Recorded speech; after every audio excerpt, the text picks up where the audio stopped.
Mateus 5, versículo 14 e 16, como os irmãos podem acompanhar aí, diz assim: vocês são a luz do mundo. Não se pode esconder uma cidade situada no alto de um monte. Nem se acende uma lamparina para colocá-la debaixo de um cesto, mas num lugar adequado, onde ilumina bem todos os que estão na casa. Assim brilhe também a luz de vocês diante dos outros, para que vejam as boas obras que vocês fazem e glorifiquem o Pai de vocês que está nos céus. Mais uma vez, como eu falei ontem, a gente vê que ser sal e ser luz não é opcional. É uma identidade daqueles que estão em Cristo. É uma ordem de Jesus. Ele diz, vocês são. Ele não dá uma opção de escolha para nós, ele dá uma identidade. Vocês são a luz do mundo. Então a igreja, ela é a luz do mundo. A igreja tem que ser diferente do mundo. A igreja tem que brilhar no meio do mundo. E aí, como que a gente faz para brilhar? O texto nos diz, fazendo com que a gente tenha boas obras diante dos homens. Versículo 16 diz assim, brilhe também a luz de vocês diante dos outros, para que vejam as boas obras que vocês fazem e glorifiquem o Pai de vocês. Então, quando a igreja faz uma boa obra, ela glorifica o nome de Deus. Quando a igreja ajuda um necessitado, ela glorifica o nome de Deus. Quando a igreja cura um casamento, ela glorifica o nome de Deus. Quando a igreja ela é resposta em lugares que ela é precisa, ela glorifica o nome de Deus. Então a gente entende isso. O que Jesus estava dizendo aqui não é uma sugestão, é uma identidade. Então nós, como igreja, somos aqueles que revelam o caráter de Deus. Então quando uma pessoa quer conhecer a Cristo, ao olhar para a igreja, ela deve ter uma expectativa de quem é Jesus. Nós devemos refletir a imagem de Cristo, porque somos corpo do Senhor Jesus. A igreja também mostra o caminho em meio a uma escuridão moral. Como a gente viu, Daniel, no meio da Babilônia, toda corrompida, toda idólatra, ele continuou apontando para o Deus vivo. E a igreja é aquela que reflete a luz de Cristo. Amém? Então, entendendo essa metáfora da luz do mundo que Jesus ensinou, eu quero te convidar agora a abrir a sua Bíblia em Apocalipse, capítulo 2, a partir do verso 2.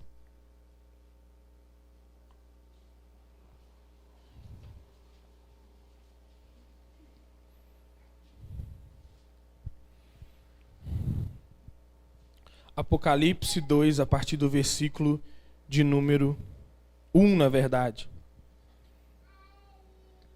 É a carta à igreja em Éfeso. Diz assim: ao anjo da igreja em Éfeso, escreva: essas coisas diz aquele que conserva na mão direita as 7 estrelas, que anda no meio dos 7 candelabros de ouro.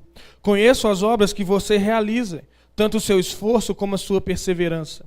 Sei que você não pode suportar os maus e que pôs à prova os que se declaram apóstolos e não são, e descobriu que são mentirosos.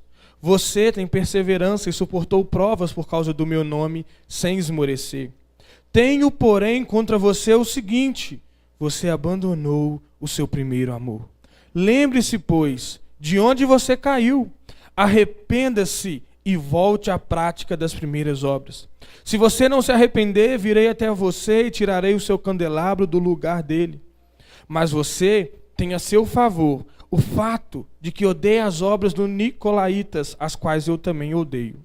Quem tem ouvidos, ouça o que o Espírito diz às igrejas. Ao vencedor darei o direito de se alimentar da árvore da vida que se encontra no paraíso de Deus. Amém? A gente está aqui falando do ano 95 aproximadamente depois de Cristo.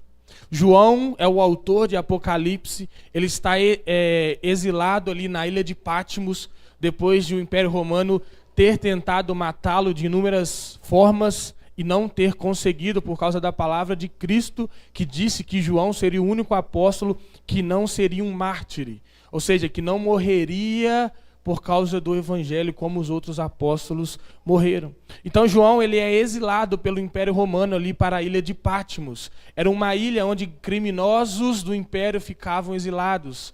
E ali naquela ilha, João tem uma revelação de Deus. João, ele é o último apóstolo vivo, todos os outros já haviam morrido. Pedro já havia morrido, Paulo já havia morrido, Tiago já havia morrido. João era o único daqueles que esteve com Jesus fisicamente, que viu Jesus vivo.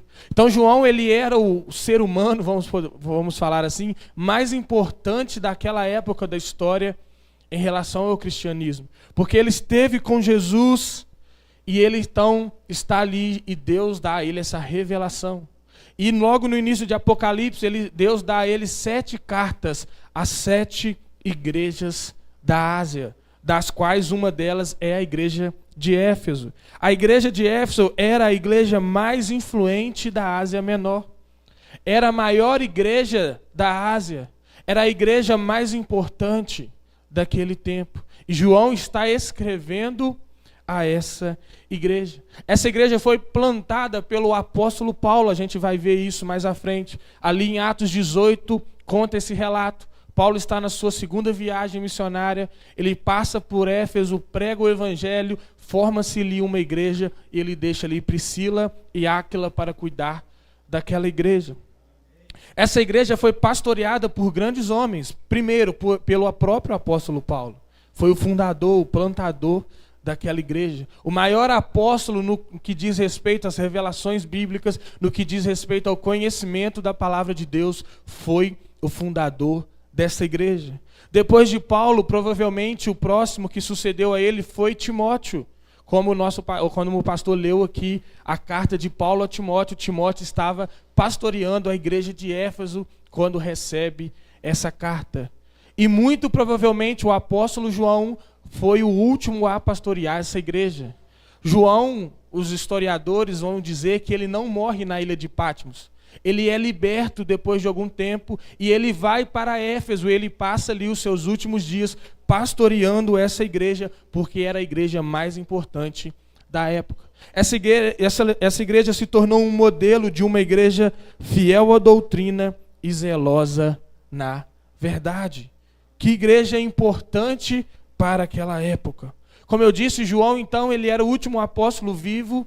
João é a última voz profética de Deus para a humanidade. Ele está relatando a última revelação de Deus que formaria o que hoje a gente chama de cânon bíblico, que é a Bíblia inspirada por Deus. Então, o que João falava tinha autoridade apostólica.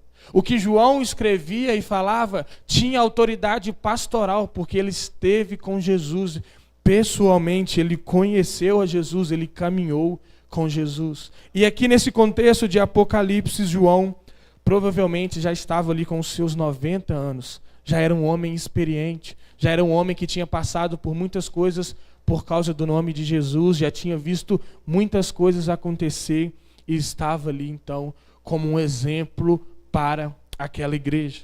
Então, entendendo esse contexto, a gente vai agora propriamente para Apocalipse 2.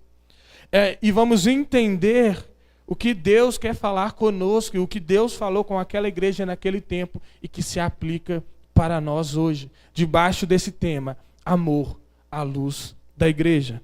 Vamos começar do versículo 7, olha o que diz. Quem tem ouvidos, ouça o que o Espírito diz às igrejas. Olha o que João relata. Primeiro, eu quero mostrar para nós, para todos aqui reunidos, a importância dessa mensagem. Porque João, como o último apóstolo vivo, como a última voz profética, ele está falando, ouça o que o Espírito diz às igrejas. Ou seja, quem está falando não é João, mas é o próprio Deus por meio de João. Tamanha é a importância dessa mensagem, deste registro de João. É o próprio Deus que está falando com a sua igreja. Falando naquele contexto com a igreja de Éfeso, mas falando hoje conosco, com a igreja batista em Bocaiúva. Deus usa João para escrever esse relato. E ele continua, ao vencedor darei o direito de se alimentar da árvore da vida que se encontra no paraíso de Deus. A importância dessa mensagem está relacionada com estar na eternidade com Deus. Percebe isso que João está falando? Ouça o que o Espírito diz, porque se você ouvir e vencer, você terá o direito de tomar da árvore da vida. Essa era a importância daquela mensagem para aquela igreja. Ao vencedor, a igreja que vencer, eu darei o direito de se alimentar da árvore da vida. Então aqui a gente vê que o Espírito Santo, ele está querendo falar com aquela igreja e usando o apóstolo João para isso. Então é uma mensagem de grande importância, tanto para eles quanto para nós. E agora no versículo 1 a gente vê o autor dessa mensagem. Diz: ao anjo da igreja em Éfeso escreva: estas coisas diz aquele que conserva na mão direita as 7 estrelas e que anda no meio dos 7 candelabros de ouro. João está aqui relatando a pessoa de Cristo.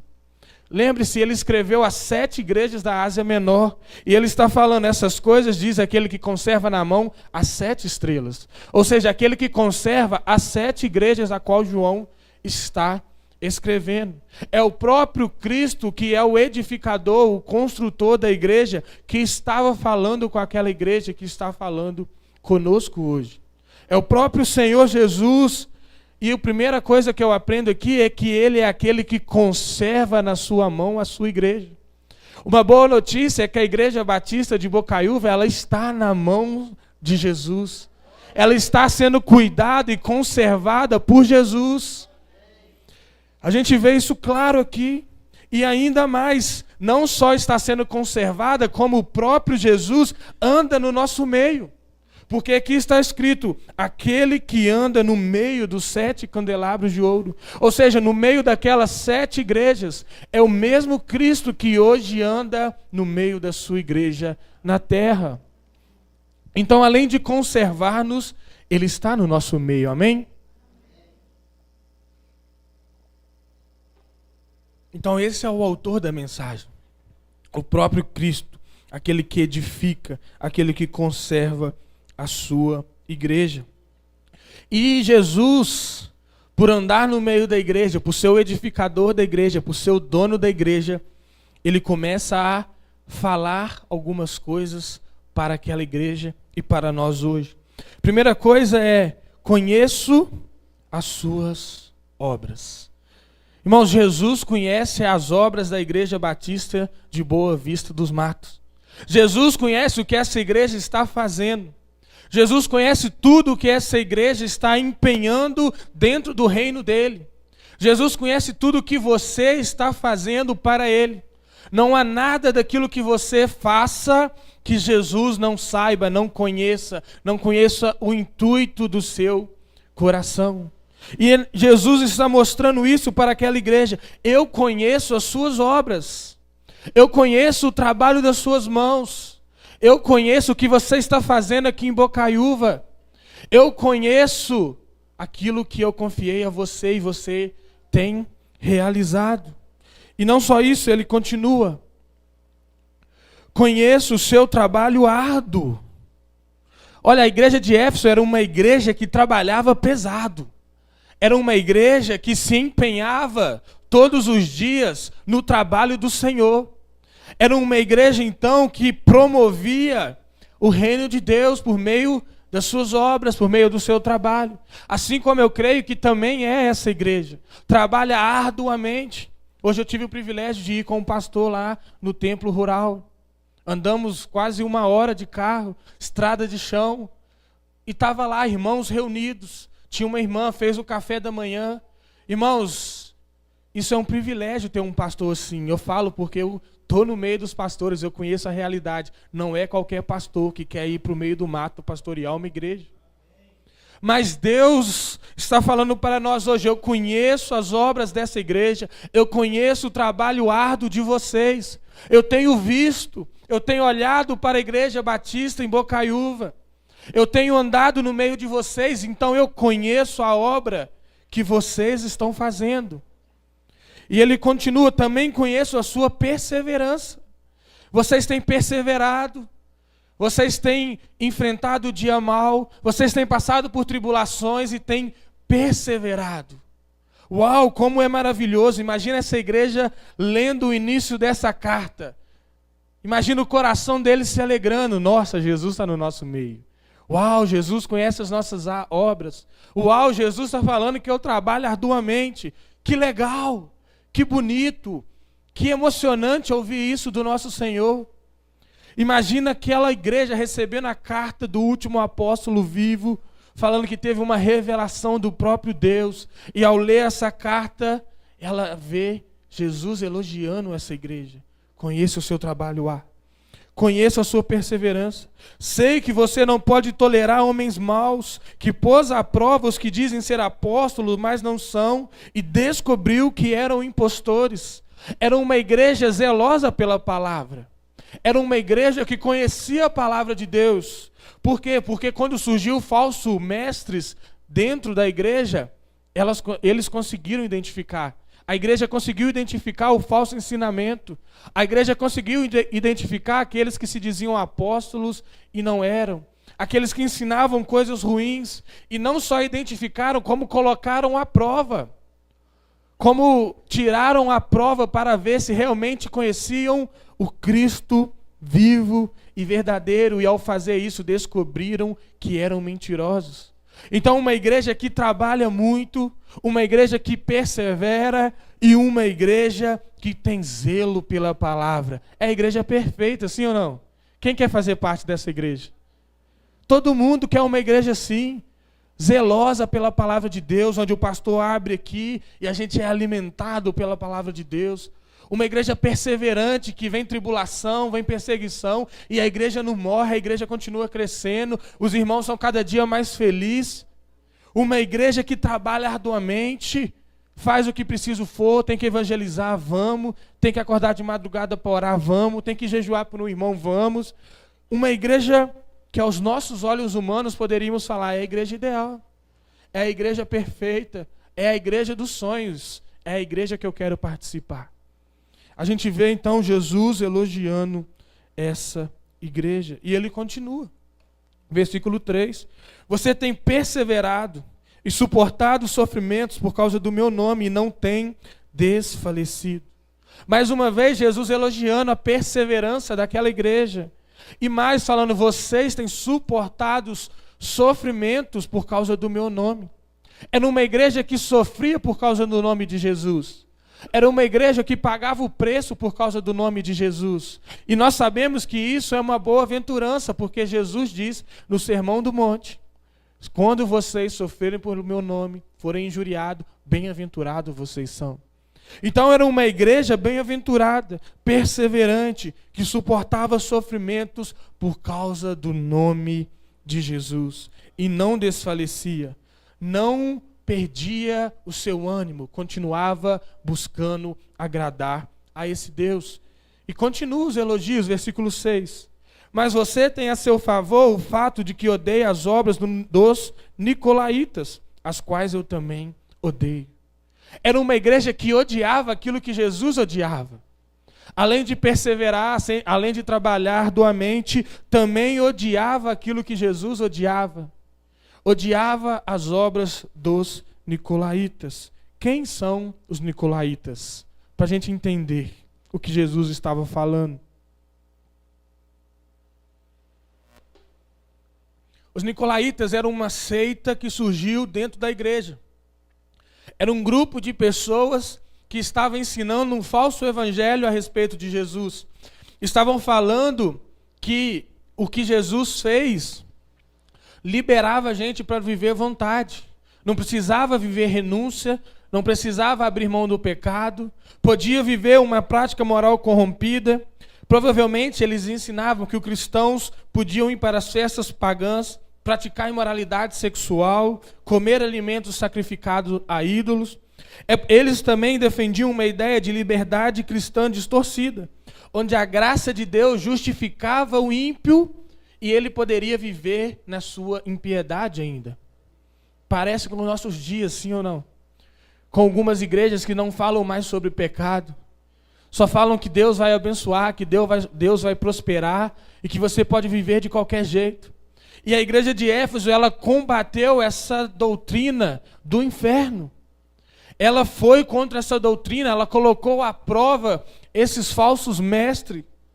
E ela odiava esses falsos mestres, como Jesus também odiava essa falsa doutrina.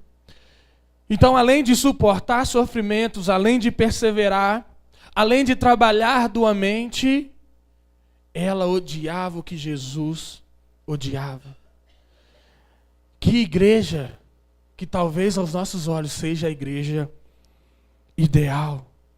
Talvez se existisse uma igreja assim hoje, todos nós iríamos querer estar nessa igreja. Mas a partir de agora, Jesus começa a falar algo que é mais importante do que todos esses elogios. Versículo 4, ele diz: tenho, porém, contra você o seguinte: você abandonou o seu primeiro amor. Irmãos, a igreja perseverava. A igreja era zelosa pela palavra. A igreja combatia os falsos ensinos. Mas a igreja perdeu o amor. A igreja não amava mais a Cristo. Mesmo vivendo tudo isso. Que tremendo e que perigoso ao mesmo tempo. Que alerta para as igrejas desse tempo. Vamos entender isso. Para a gente entender o que Jesus estava falando, a gente precisa entender o que é o primeiro amor dessa igreja. Como eu disse, essa igreja ela nasce em Atos. Paulo chega ali em Éfeso. Éfeso era uma grande cidade da época. Éfeso continha o templo da deusa Diana, uma das 7 maravilhas do mundo antigo. Historiadores vão dizer, estudiosos, que esse templo ele era gigante. Você entrava lá dentro e se encantava com o tamanho. Era algo inexplicável, de profundidade, de altura, de largura, era muito grande. Era uma das 7 maravilhas do mundo antigo. Pessoas viajavam de todo o mundo para Éfeso para conhecer o templo da deusa Diana. Era um templo onde moldava toda a cidade em volta. A cidade de Éfeso, ela era conhecida como a guardiã do templo da grande deusa Diana. Os moradores de Éfeso adoravam essa deusa. Os moradores de Éfeso faziam imagens dessa deusa para vender, para adorar. Era o que gerava também o lucro ali naquela cidade.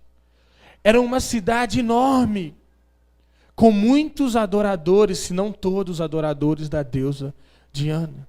E chega um camarada judeu chamado Paulo nessa cidade, pregando um Jesus que nasceu lá em Genezaré, pregando um Jesus que ninguém conhecia, um Jesus que ainda não tinha sido ouvido, que ainda não tinha ouvido se falar dele em Éfeso. Pense com os olhos humanos qual a probabilidade disso dar certo. Uma mega cidade, mega idólatra, com um templo enorme que gerava recursos financeiros para toda a cidade, era a deusa da cidade. Chega um camarada chamado Paulo, que ninguém conhece, pregando um Deus desconhecido que morreu numa cruz. Humanamente falando, irmãos, era praticamente impossível aquela igreja se converter. Aquela cidade conhecer Jesus, aquela cidade se converter a Jesus, mas o sobrenatural de Deus acontece naquele lugar. Paulo começa a pregar, pessoas começam a entender o evangelho. E Atos 19, de 18 a 20 vai dizer: muitos dos que creram vieram confessando e denunciando publicamente as suas próprias obras. Também muitos do que haviam praticado magia, reunindo seus livros, os queimaram diante de todos. Calculado o valor dos livros, verificavam que chegava a 50.000 denários. Assim a palavra do Senhor crescia e prevalecia poderosamente. Uau! Olha como essa igreja nasce. Uma cidade toda idólatra. Paulo começa a pregar, eles entendem o evangelho, entendem quem é Jesus, e eles levam até Paulo os seus livros de feitiçaria, começa a queimar os seus livros, começa a queimar aquilo que entendem ser pecado, dizendo com isso que eles querem a Cristo, querem ao Deus verdadeiro. Isso encanta aquela cidade e gera tamanha perseguição, que o pessoal que trabalhava com os ídolos da deusa Diana começa a se reunir e querer matar Paulo. E eles tramam contra Paulo, falando que Paulo estava tirando deles os lucros, porque mais ninguém queria comprar a imagem da deusa Diana. Uma cidade idólatra começou a ser transformada pelo Evangelho de Deus por meio da vida de um homem chamado Paulo. E assim nasce a igreja em Éfeso. Então Jesus agora, aproximadamente 20 anos depois, está falando para essa igreja: você perdeu o primeiro amor. Você perdeu isso aqui. Você perdeu aquilo que acontecia no início. Cadê as conversões? Cadê os povos abandonando os seus pecados? Cadê o arrependimento? Volte ao seu primeiro amor. O primeiro amor é a luz que não pode se apagar. E continua. 5 anos depois da fundação, em Atos dos Apóstolos, 5 anos depois de Atos dos Apóstolos, Paulo vai escrever à igreja em Éfeso. Passaram-se 5 anos desde a plantação. Paulo não está mais lá, Paulo está provavelmente preso. E ele vai escrever. Em Efésios 4,15 ele diz: mas seguindo a verdade em amor, cresçamos em tudo naquele que é a cabeça, Cristo. Efésios, se você olhar, é uma carta de Paulo elogiando a igreja de Éfeso. Paulo está falando que eles estão indo bem. Paulo está falando que eles estão legais. E nesse capítulo ele diz: sigam a verdade em amor. Não adianta seguir a verdade sem ser em amor. Siga em amor. Cresça em tudo em Jesus. A importância de amarmos. A importância da igreja carregar o amor de Cristo com ela. Paulo estava falando, lembrando isso para aquela igreja que nasceu diante de tamanho amor de Cristo pelos povos pecadores da cidade de Éfeso. Paulo está falando: continuem seguindo a verdade em amor. Continuem amando como Cristo amou. E passam-se então 10 anos após a fundação dessa igreja. E aí agora o pastor é o jovem Timóteo dessa igreja. E aí começam os problemas dessa igreja. Aqui começa a esfriar o amor dessa igreja. Aqui começa a dar errado as coisas. A carta de Paulo a Timóteo é uma resposta de uma carta que Timóteo enviou para Paulo, que nós não temos acesso a ela. Mas, muito provavelmente, Timóteo escreveu os problemas que estavam enfrentando em Éfeso e enviou essa carta até Paulo. Paulo leu essa carta e respondeu a Timóteo. E quais problemas Timóteo estava enfrentando? É o que a gente vê em 1 Timóteo 1, 3 a 6 diz. Paulo falando: quando eu estava de viagem rumo à Macedônia, pedi a você que ainda permanecesse em Éfeso, para admoestar certas pessoas, a fim de que não ensinem outra doutrina, nem se ocupem com fábulas e genealogias sem fim. Essas coisas mais promovem discussões do que o serviço de Deus na fé. O objetivo desta admoestação é o amor que procede de um coração puro, de uma boa consciência e de uma fé sem hipocrisia. Algumas pessoas se desviaram dessas coisas e se perderam em discussões inúteis. Então começa agora, 10 anos depois da fundação dessa igreja, a surgir falsos ensinos, surgir falsos mestres dentro daquela igreja. E Timóteo, um jovem pastor, está tendo que lidar com isso e ele recorre ao seu mentor, a Paulo. E Paulo então começa a instruir Timóteo. Lembra, dentro da igreja tinha pessoas idosas que estavam desprezando Timóteo por ele ser jovem. Paulo vai dizer isso a ele: ninguém te despreze por ser jovem, mas seja exemplo na fé, no amor, na palavra. Então aquela igreja que nasceu debaixo de tanto amor, que 5 anos depois da sua fundação ainda seguia a verdade em amor, 10 anos depois começa a deixar de amar.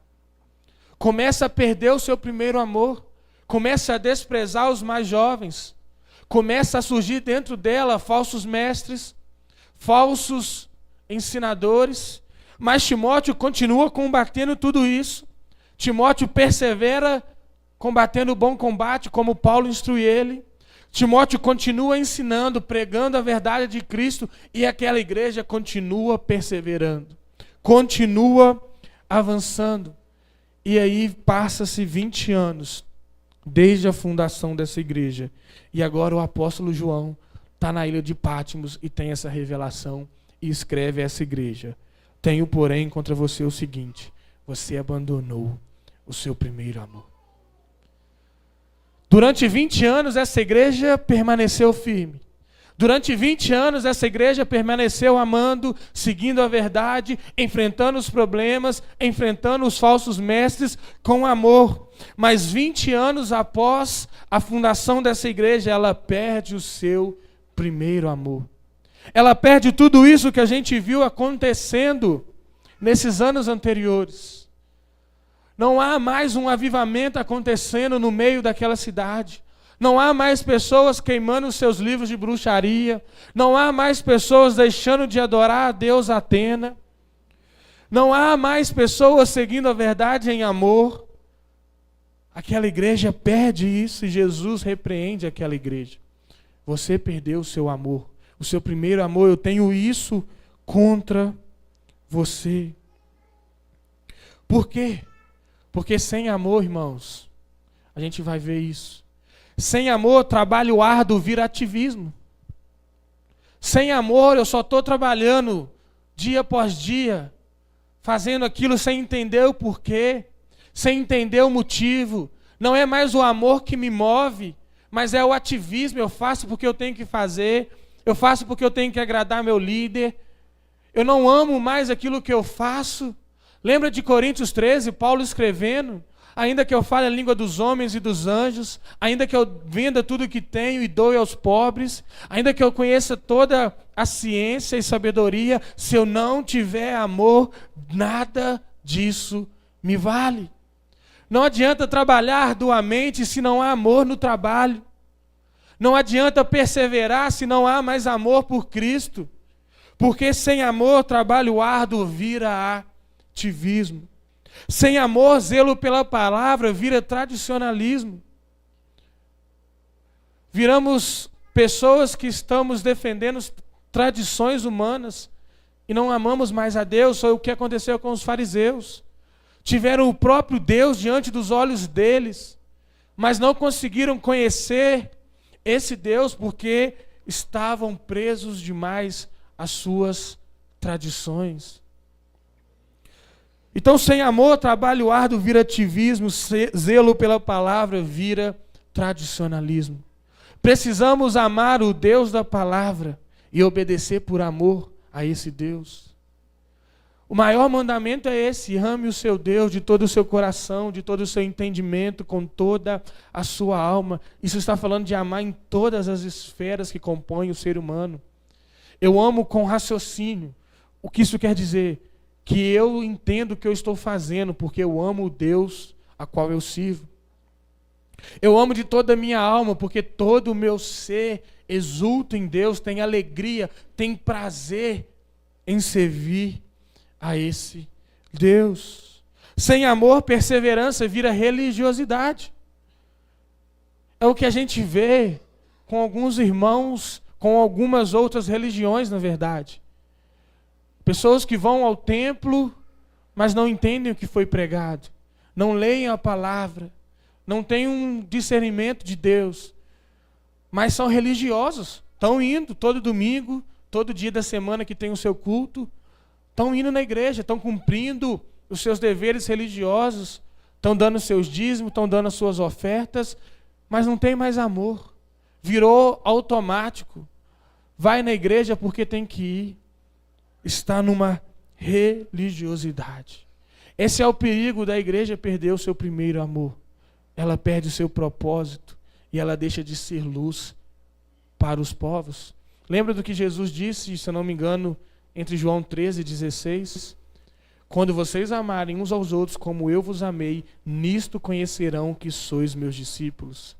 O amor de Cristo na nossa vida é o que mostra para quem está lá fora que nós somos de Cristo. É o amor que faz a diferença. O amor que só Cristo pode nos dar. O amor dele por nós. Mas Jesus alerta essa igreja que há um caminho para voltar a brilhar. Há um caminho de volta. Olha o versículo 5. Lembre-se, pois, de onde você caiu. Arrependa-se e volte à prática das primeiras obras. O caminho de volta começa com a lembrança. Jesus estava falando para aquela igreja: lembra de como vocês nasceram. Lembra das obras que vocês praticavam no início. Lembra dos milagres que eu fiz lá em Éfeso. Lembra do avivamento que eu fiz lá em Éfeso. Lembra das pessoas queimando os livros de bruxaria. Lembra das pessoas abandonando as obras ruins e se convertendo a mim. Lembre-se do que eu fiz no início, no primeiro amor de vocês.